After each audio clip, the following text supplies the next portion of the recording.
I still remember the day of my sister's wedding like it was yesterday. The hall was covered in white roses, chandeliers hung from the ceiling, and there was a live band playing soft music as guests poured in wearing their finest clothes. My parents walked around proudly, greeting everyone, showing off every little detail as though it was their own victory. They had spared no expense.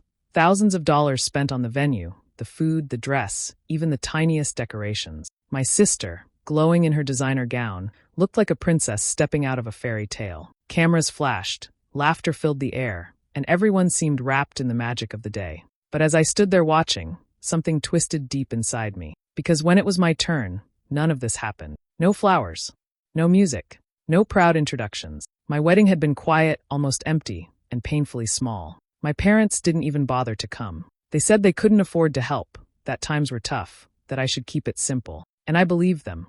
I thought maybe money really was tight, so I didn't complain. I settled for a small gathering at a community center with a dress I saved up for on my own. My best friend bought the cake. My husband's family helped with the food. We did what we could with what we had, and I told myself that love mattered more than anything. But standing there at my sister's wedding, staring at the golden lights, the crystal glasses, and the way my parents smiled as though they had built a castle for her, it all came rushing back. I felt invisible, forgotten, betrayed. My heart ached. Not because I wanted a huge wedding, but because my parents had shown me what they were truly capable of when it came to their favorite child. They had always treated my sister a little better, but I never thought it would go this far. At one point during the reception, I saw my mother holding my sister's veil carefully so it wouldn't touch the floor, fussing over her makeup, whispering in her ear. I remembered standing alone in a small dressing room on my wedding day, adjusting my own veil in the mirror. No mother beside me, no comforting words, no sense that someone cared. My father gave a speech that night too,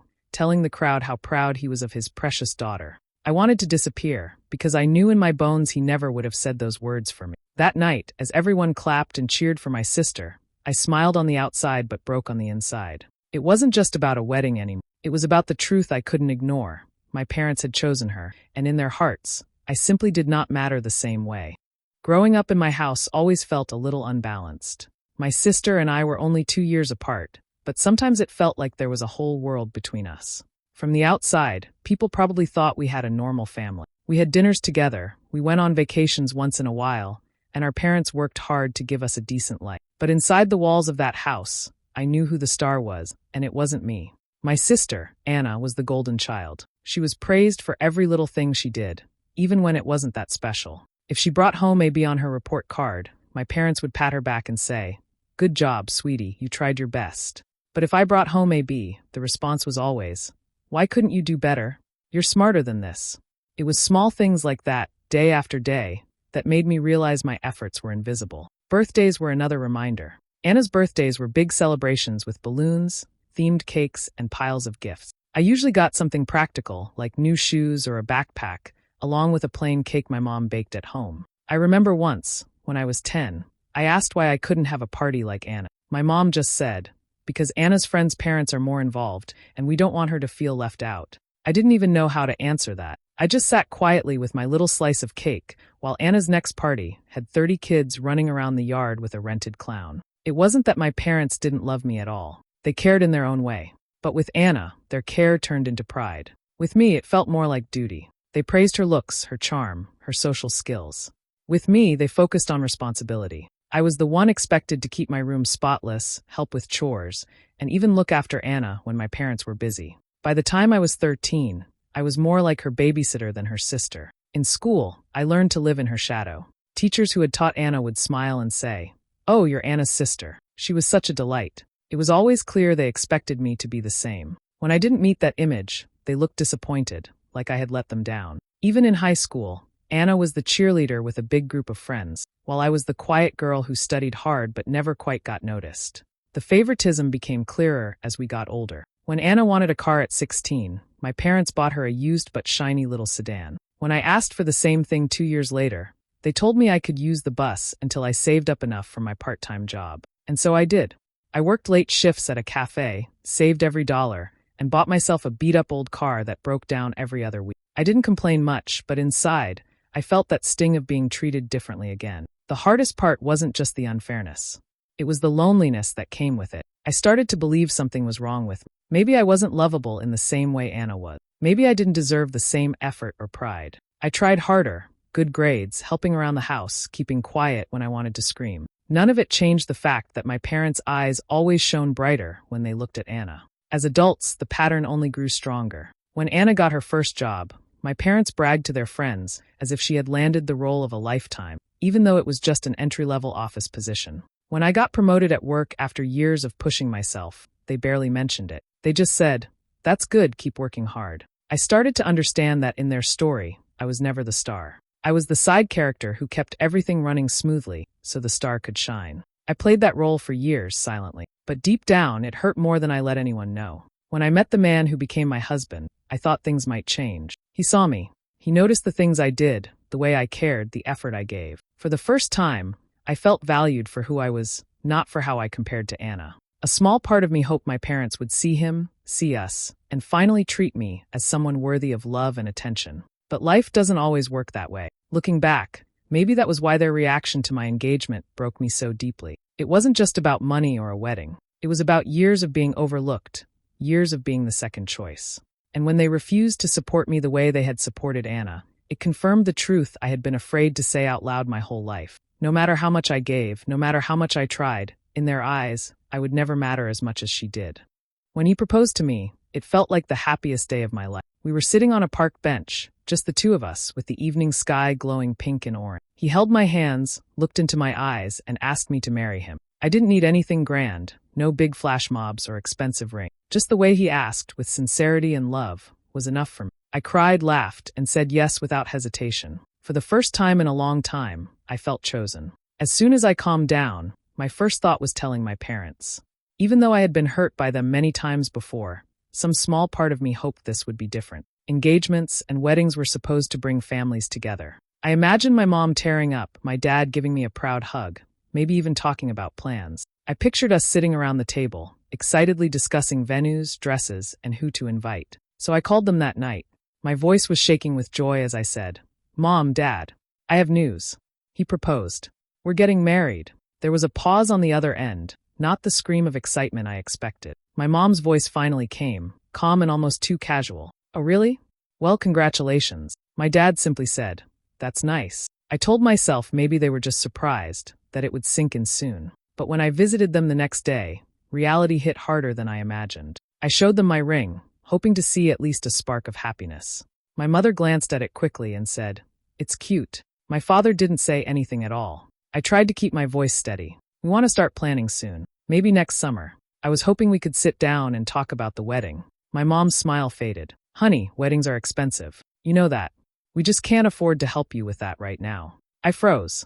"But you paid for Anna's wedding. You didn't just help, you covered almost everything." "That was different," my dad interrupted. His tone was sharp, like he wanted to end the conversation before it began. "Different how?" I asked, my throat tight. "Anna's situation needed more support," my mom said softly, avoiding my eye. She and her husband didn't have much when they were starting out, and we had saved up for that. Times are tougher now. It felt like a punch to the stomach, but I've worked so hard. I've been saving too, but I thought you'd at least want to be part of this.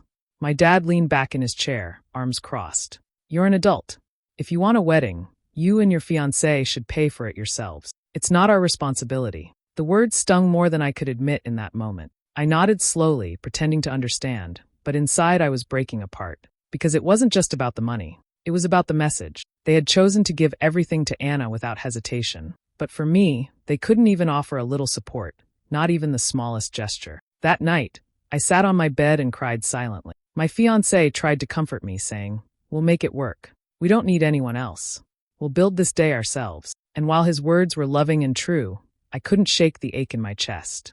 Weddings weren't just about two people. They were about families coming together. And mine had already decided they wanted no part in mine. I kept thinking about the little girl I used to be, the one who sat quietly with a plain cake while Anna had balloons and parties, the one who took the bus while Anna drove her shiny car, the one who longed for a pat on the back, a word of pride, anything that said, "You matter too." And now, here I was grown up, facing the same truth all over again. I tried to smile when people asked me about the engagement. I told them we were excited, that we were planning something simple and intimate. But deep down, I carried the heavy knowledge that my own parents had drawn a line in the sand. They had made their choice clear, and once again, I wasn't on the side worth celebrating. The weeks after that conversation with my parents felt like walking through heavy fog. I couldn't stop replaying their words in my head. Every time I thought about my wedding, instead of smiling, I felt a knot in my stomach. I tried to push it aside and focus on the future, but the pain of being dismissed by my own parents lingered in every corner of my mind. Planning the wedding with almost no help was harder than I expected. My fiancé and I sat down one evening with a notebook, listing every cost: venue, food, dress, photographer. The numbers piled up quickly, and the total was more than we had in savings. "We'll have to cut things down," I whispered, biting my lip. He nodded, always patient, always supportive. "We'll figure it out together." His calm voice was my anchor, but I still felt like I was drowning. The hardest part was seeing how my sister behaved during this time. Anna loved to remind me of her wedding. She would casually drop comments like, "Oh, I remember when Mom helped me pick out my dress. She cried when she saw me in it." Or, "Dad gave the sweetest speech at the reception. I hope you'll have something like that." Every word was like salt on an open wound. One afternoon, while we were visiting my parents, Anna showed up uninvited. She was wearing one of her expensive dresses, the kind my parents had bought for her when she got a new job. She sat at the kitchen table and pulled out her phone, scrolling through pictures of her wedding album. "Look at this one," she said, turning the screen toward me. It was a photo of her standing with my parents, all three of them smiling, their arms wrapped around each other. "Wasn't that the best day, Mom?" My mother's face lit up. "Oh yes, it was so beautiful. Everything was perfect." I sat there quietly, feeling smaller and smaller. No one asked about my plans, about how I was managing, or if I needed help. I left early that day, telling them I had work to do, but in truth, I just needed to breathe. The argument started soon after. One evening, I confronted my mom on the phone. "Why does it feel like you don't care about my wedding? Why is everything always about Anna?" Her voice turned defensive immediately. "That's not true. We care about you, but you know we can't do everything twice. Times are hard." "Times weren't hard when Anna got married," I snapped. My voice cracked, and I hated how desperate I sounded. "Don't start comparing," she said sharply. "Anna's wedding was her time. This is your time. Do it your way. We don't have to be involved in everything." "But you were involved in everything for her," I whispered, tears filling my eyes. There was a long silence on the line before my mom sighed. "You've always been so sensitive. Maybe if you stopped thinking everything was about favoritism, you'd be happier." That cut deeper than anything else.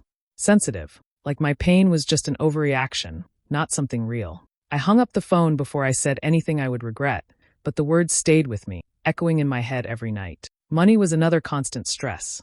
I worked extra shifts, saved every dollar I could, and still it didn't feel like enough. My fiancé offered to cover more, but it made me feel guilty. Why should he have to carry the weight just because my parents refused? Sometimes, when I was alone, I cried into my pillow, wishing things were different, wishing I could feel the same pride and joy Anna had felt when planning her wedding. Friends asked me how things were going, and I lied. "It's good," I would say, forcing a smile. "We're keeping it simple, but it's going to be lovely." Inside, I felt ashamed. Ashamed that I couldn't give myself the celebration I had dreamed of. Ashamed that my own parents had made me feel like I wasn't worth the effort. The tension with my family grew worse when Anna offered to help. One day she called me and said, "Listen, I know Mom and Dad aren't giving you much, but I could lend you some money. Maybe then you can afford something nicer, so it's not so plain." Her tone was sweet, but her words were a knife. Plain. That's how she saw my wedding. That's how she saw me. I refused her offer immediately. "No, thank you.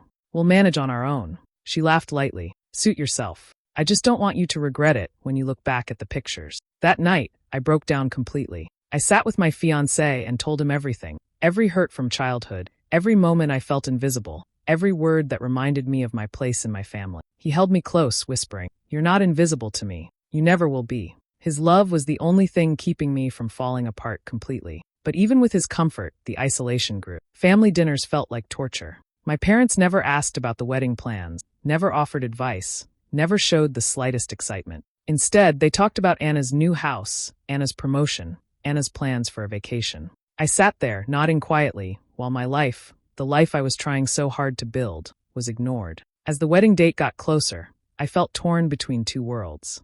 On one side, I had my fiancé, who loved me deeply and wanted nothing more than to see me happy. On the other, I had my family, whose silence spoke louder than any words could. I was trying to stitch together a day that should have been filled with joy, but the threads kept unraveling in my hands. I started to wonder if my wedding would only remind me of what I didn't have: parents who cared, a sister who didn't flaunt her privilege, a family that made me feel like I mattered. Every time I tried to focus on the good, on the love I shared with my fiancé, the bitterness crept back in. It was a constant battle between hope and heartbreak, and I was losing strength day by day. By the time the invitations went out, I wasn't even sure if my parents would show up. And if they did, I didn't know if I wanted them. Because what's worse, the day of my wedding finally came. It was nothing like Anna's grand celebration, but it was ours.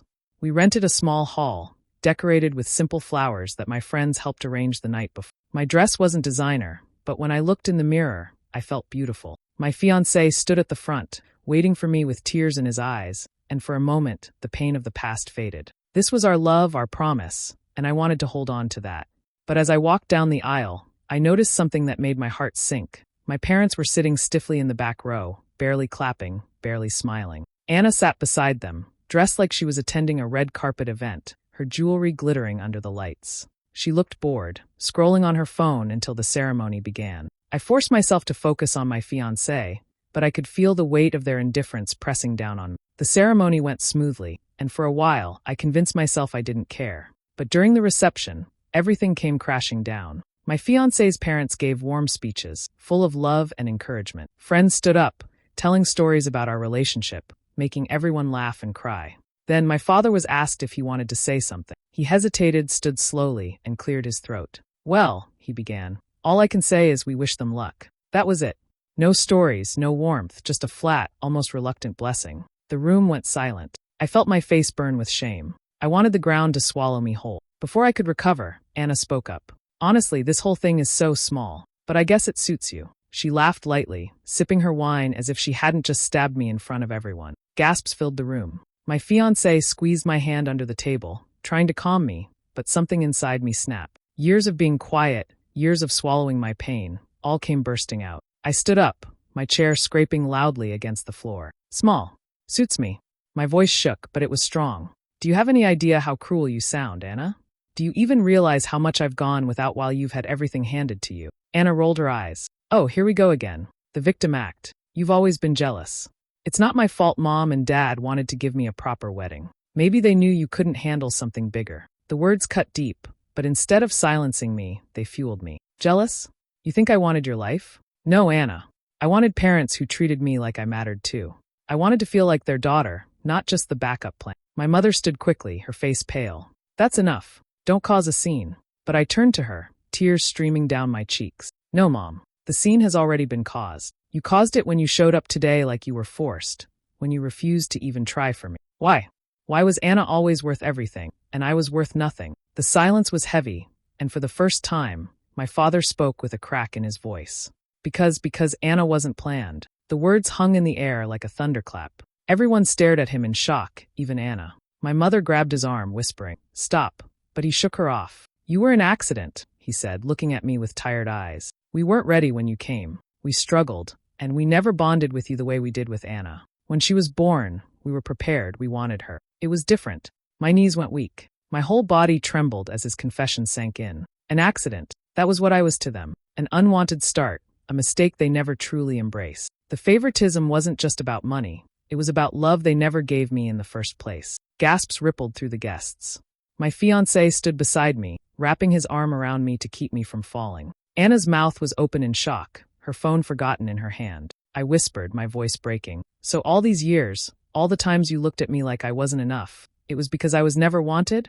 My mother's eyes filled with tears, but she didn't deny it. She just looked down, ashamed, while my father stayed silent. The room felt frozen, but inside me something shifted. For years, I had begged for their approval, their love, their recognition. And now I knew the truth. It was never about me not being enough. It was about them, their failure, their inability to love me the way I deserved. I straightened my back, wiping my tears. "Thank you," I said softly, my voice steady despite the storm inside me. "Thank you for finally telling me the truth. Now I know I don't need to keep chasing something that was never there." Without another word, I turned to my husband and squeezed his hand. His eyes were full of pride, not pity. "Let's dance," I whispered. And we did. Behind me, the room buzzed with whispers, my parents sitting in stunned silence, Anna frowning as though her world had cracked. But for the first time in my life, I felt lighter, because the truth, as painful as it was, had finally set me free. The days after my wedding felt strange, like living in two different worlds at once. On one side, there was the joy of finally being married to the man I loved, the man who had stood by me through every storm. On the other side, there was the heavy weight of what I had learned, the truth my father had thrown into the open. I was an accident, an unwanted child, the one they never prepared for. At first, the words haunted me. I lay awake at night, staring at the ceiling, remembering every moment I had tried to win their love. Every chore I had done without being asked, every A on my report card, every quiet smile I gave when I wanted to cry. All of it had been my way of saying, please see me, please choose me. And now I realized they never would. Not because I wasn't enough, but because they had decided long ago that I wasn't wanted. But slowly, something inside me began to shift. I started to see things more clearly. I wasn't the mistake. Their inability to love me equally was their failure, not mine. For years, I had carried the blame, thinking I was the problem. But now, as I woke up beside my husband each morning, I felt something I hadn't felt before: freedom. My husband became my safe place. He reminded me every day that I was worthy, not because of what I could do or how hard I tried, but simply because I was me. His family, too, welcomed me with open arms. His mother called me daughter, without hesitation. His father hugged me as if I had always been part of them. At family dinners, no one compared me to anyone else. No one made me feel small. They asked about my job, about my dreams, about how I was settling into married life. For the first time in my life, I felt included without having to beg for a seat at the table. My friends also stood by me, the ones who had helped decorate the hall, who had pooled their money to buy little touches for the wedding. They reminded me that family isn't always about blood. Sometimes it's about who shows up, who stands beside you when you need it most. I still saw my parents once in a while, but I stopped expecting anything. When they called, their voices were polite but distant, as if nothing had happened. Before, that would have torn me apart. Now, it only confirmed what I already knew. They weren't going to change, and that was okay. I didn't need to keep knocking on a closed door. One evening, a few weeks after the wedding, Anna called me. Her voice sounded uncertain, almost nervous. I didn't know they felt that way about you, she admitted. I didn't know Dad would say that. For a moment, I wanted to lash out, to remind her of all the times she had flaunted her privilege in my face. But instead, I just said, now you know. She was quiet after that. I think it was the first time she realized the cost of always being the favorite. Maybe her world wasn't as perfect as she had believed, but I didn't focus on her anymore. I stopped measuring myself against her, stopped wondering why my parents never looked at me the way they looked at her. I chose to invest my love where it was returned, in my husband, in his family, in my friends, and in myself. Little by little, the bitterness began to fade. It didn't vanish overnight, but it no longer ruled me. I discovered peace in small things: cooking dinner with my husband, laughing with his parents, planning a future without fear of being overlooked. I learned that dignity comes from letting go of the people who cannot love you and holding close the ones who do. For the first time in my life, I wasn't chasing approval. I was standing still, rooted in love that was real and steady. And in that stillness, I found strength I never knew I had. One Sunday afternoon, I visited the park near my home. The air was cool and children ran around, their laughter ringing in the distance. I sat on a bench, watching the trees sway gently in the wind. For a long time, I had lived with a heavy heart, always wondering why I wasn't enough for my parents.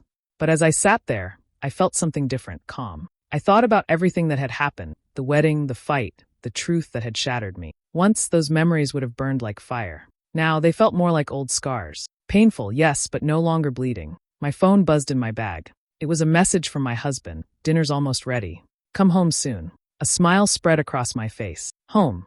That word had a new meaning now. It wasn't the house I grew up in, filled with silence and comparisons. Home was where love lived, where I was seen, where I belonged. I whispered a quiet prayer in my heart, not for my parents to change, but for myself to keep moving forward with peace. I realized I didn't need their approval anymore. I had built a life where I was wanted, cherished, and respected, and that was enough. As I stood up to leave, the sky was painted in shades of gold and pink. It felt like a sign, a reminder that endings can also be beginnings. My story with my family would always be part of me, but it no longer defined me. Hey besties, thanks so much for watching till the end. If you love this story, don't forget to like, share, drop a comment, and of course, subscribe for more great stories. Stay tuned. Next up, her friends invited everyone except her to their girls' trip, so she booked one seat beside them and shocked everyone.